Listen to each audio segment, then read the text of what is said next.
канцлер Німеччини Олаф Шольц різко висловився в бік колишнього президента Сполучених Штатів Америки Дональда Трампа, який напередодні заявив, що заохочував би Росію нападати на країни НАТО, які недостатньо вкладають в оборону. Про це, власне, повідомляє видання німецьке Welt. На спільній прес-конференції з прем'єр-міністром Польщі в Берліні 12 лютого Шольц назвав заяви Трампа небезпечними. Цитуємо. Обіцянка НАТО про захист застосовується беззастережно. Всі за одного, один за всіх, наголосив він. Шольц також пояснив, що він хотів би прояснити у світлі нинішньої ситуації. Будь-яка релятивізація гарантій допомоги з боку НАТО є безвідповідальною і небезпечною і відповідає виключно інтересам Росії. Ніхто не повинен гратися або мати справу з безпекою Європи. Окремо канцлер Німеччини наголосив на спільності дій із Польщею, особливо в той час, коли російський імперіалізм загрожує нашій спільній безпеці в Європі. Цитую, саме тому ми стоїмо один за одного в ЄС і в НАТО. Це означає, і це дуже важливо для мене, що безпека Польщі – це також і наша безпека. Нагадаю, під час мітингу в Південній Кароліні Трамп згадав, як за часів свого президентства погрожував заохотити Росію напасти на одного з членів НАТО, які не виконують фінансові зобов'язання перед Америкою. Ну і, власне, колишній радник з нацбезпеки США в адміністрації Дональда Трампа Джон Болтон вважає, що от його погрози вийти з НАТО у разі повернення до влади слід сприймати серйозно.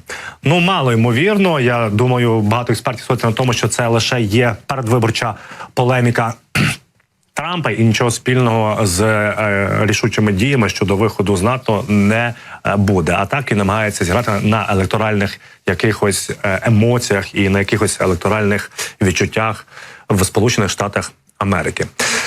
Рухаємось далі. Давайте далі будемо говорити про, звісно ж таки, інтерв'ю Путіна Такеру Карлсону, тому що там сплили нові деталі, і як це інтерв'ю сприймають в Росії. Та й не лише. Про це будемо говорити з нами на зв'язку Сергій Жирнов, екс-співробітник КДБ та Служби зовнішньої розвідки Російської Федерації.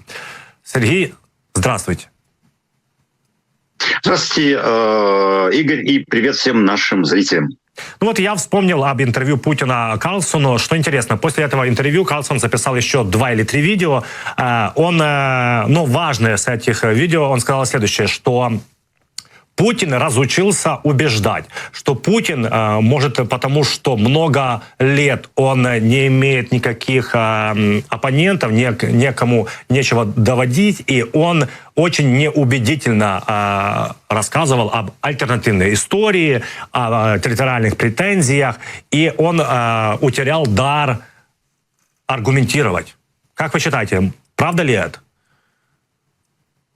Ну, это доказывает, что Такер Карлсон вполне себе приличный ведущий. Может быть, он как журналист, тут можно поспорить, потому что, в общем, он такой ангажированный журналист, это называется во Франции, да, то есть человек, у которого есть явная идеологическая позиция, и который строит свои выступления не столько на аргументации, сколько на своей идеологической позиции. Но в данном случае здесь я с ним полностью согласен, вернее, он согласен со мной, потому что это мы с вашими коллегами обсуждали в наших эфирах на прошлой неделе и уже все сказали сами, потому что мы сказали, что как раз самая провальная вещь для Путина именно в том, что он живет в абсолютном вакууме, он выстроил свою собственную, так сказать, систему аргументации, но которая работает только внутри, потому что просто нет ни одного человека, который критически относится к тому, что он говорит. И Путин, на самом деле, никогда не участвовал в дебатах. Вот сейчас, кстати, возникает история с тем, что он отказался официально в качестве кандидата принимать участие в дебатах с другими кандидатами на так называемых президентских выборах.